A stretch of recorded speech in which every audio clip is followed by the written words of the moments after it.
Hi friends, இன்றைக்கி வந்து புடலங்காய் குழம்பு எப்படி செய்கிறதுன்னு பார்க்கலாம் வாங்க. இது வந்து சுட சுட சாதத்துக்கு, சப்பாத்திக்கு, தோசைக்கு இது கூட சாப்பிட ரொம்ப நல்லாயிருக்கும். வாங்க இது எப்படி செய்கிறதுன்னு பார்க்கலாம். நான் அதுக்கு வந்து ஒரு புடலங்காய் எடுத்துருக்குறேன். பாருங்கள், இது வந்து நல்லா அந்த மேலே சாம்பல் மாதிரி இருக்குது இல்லையா, அது நல்லா சீவிடுங்க. சீவி நல்லா அந்த மேலே இருக்கிற தோலெல்லாம் எடுத்துடுங்க. பாருங்கள், இந்த மாதிரி நல்லா சீவிடுங்க. சீவிட்டு நல்லா க்ளீனாக வாஷ் பண்ணிவிடுங்க. இந்த மாதிரி கட் பண்ணிவிட்டு உள்ளே இருக்கிற அந்த விதையெல்லாம் எடுத்துடலாம்.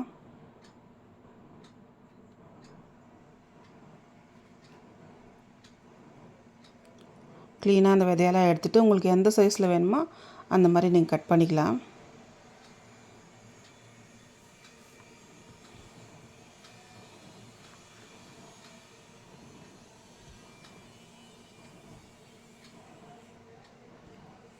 இந்த மாதிரி எடுத்துருங்க. இப்போ இதை கட் பண்ணிக்கலாம். நான் வந்து இந்த சைஸில் கட் பண்ணுறேன். நீங்கள் எப்படி வேணாலும் கட் பண்ணிக்கலாம். நீங்கள் இதோட சின்னசாகவும் கட் பண்ணிக்கலாம். நான் இது வந்து குக்கரில் வைக்கிறதுனால கொஞ்சம் பெருசாக கட் பண்ணுறேன். குழஞ்சிரும், அதனால் சின்னதாக கட் பண்ணால்.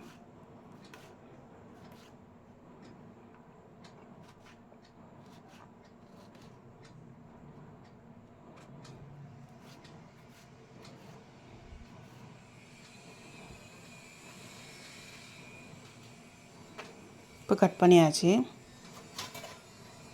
இப்போ தனியாக எடுத்து வச்சுக்கலாம்.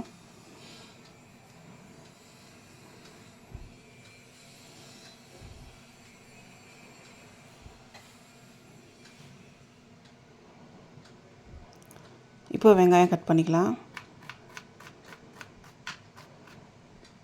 வெங்காயம் இந்த ஒரே ஒரு வெங்காயம் தான், ஆனால் இது பெரிய சைஸாக இருக்குது. சின்ன சின்னதாக கட் பண்ணிக்கோங்க.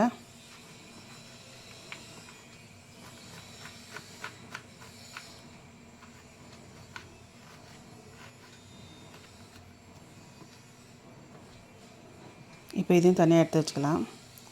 இப்போ தக்காளி வந்து 2 எடுத்துருக்குறேன்.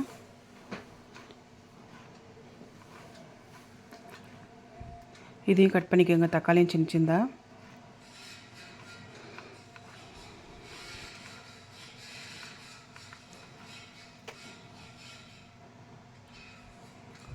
இப்போ அரைக்க மசாலா வந்து ஒரு 1/4 மூடி தேங்காய், ஜீரகம் ஒரு 1/2 ஸ்பூனு, பச்சை மிளகாய் ஒரு 4 போட்டு நல்லா அரைச்சிக்கலாம். இப்போ குக்கர்லேயே தாளித்து விட்டுடலாம்.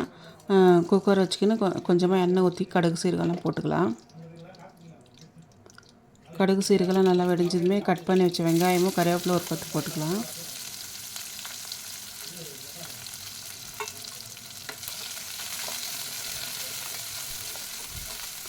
இப்போ வெங்காயம்லாம் நல்லா வதக்கலாம். வெங்காயம்லாம் நல்லா வதங்கின பிறகு தக்காளி போட்டுக்கலாம். இப்போ கட் பண்ணி வச்சு தக்காளி போட்டுக்கலாம். தக்காளி கூடவே ஒரு ஸ்பூன் இஞ்சி பூண்டு பேஸ்ட் போட்டுக்கலாம்.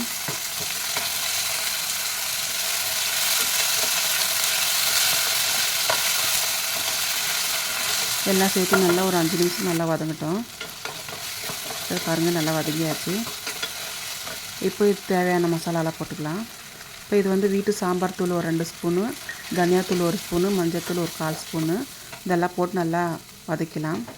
இப்போ அரைச்சி வச்ச மசாலா போட்டுக்கலாம். தேங்காய், ஜீரகம், பச்சை மிளகாய் அரைச்சிது இதை இதில் போட்டுக்கலாம்.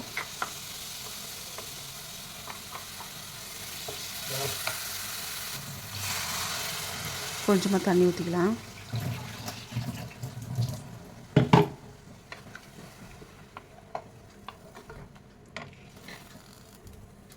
இப்போ வந்து புடலங்காய் போட்டுக்கலாம்.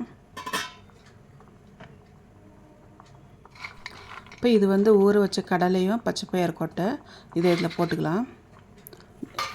நீங்கள் இது இல்லைனாக்க பாசிப்பருப்பு போட்டுக்கலாம், ஒரு 1/2 கப்பு. இப்போ இது வந்து நல்லா மிக்ஸ் பண்ணி விட்டுக்கலாம். உப்பு தேவையான அளவு போட்டுக்கலாம்.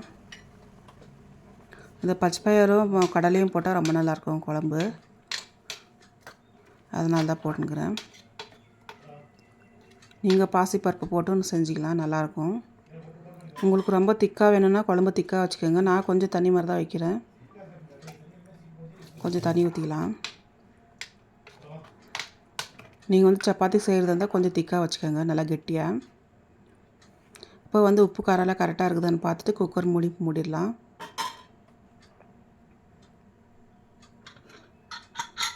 மேலே கொத்தமல்லி தழை போடுறது தான் போட்டுக்கலாம். இப்போ இது வந்து 2 விசில் வந்தால் போதும். இப்போ ஓப்பன் பண்ணி பார்க்கலாம். இப்போ புடலங்காய், கடலை, பச்சை பயிர் போட்ட குழம்பு ரெடி. இது வந்து நீங்களும் வீட்டில் செஞ்சு பாருங்கள். அப்படியே என் சேனலை சப்ஸ்கிரைப் பண்ணலன்னா சப்ஸ்கிரைப் பண்ணுங்க, லைக் பண்ணுங்கள், ஷேர் பண்ணுங்கள். இப்போ குழம்பு ரெடி ஆயிடுச்சு. இப்போ இது பவுலுக்கு மாற்றிக்கலாம்.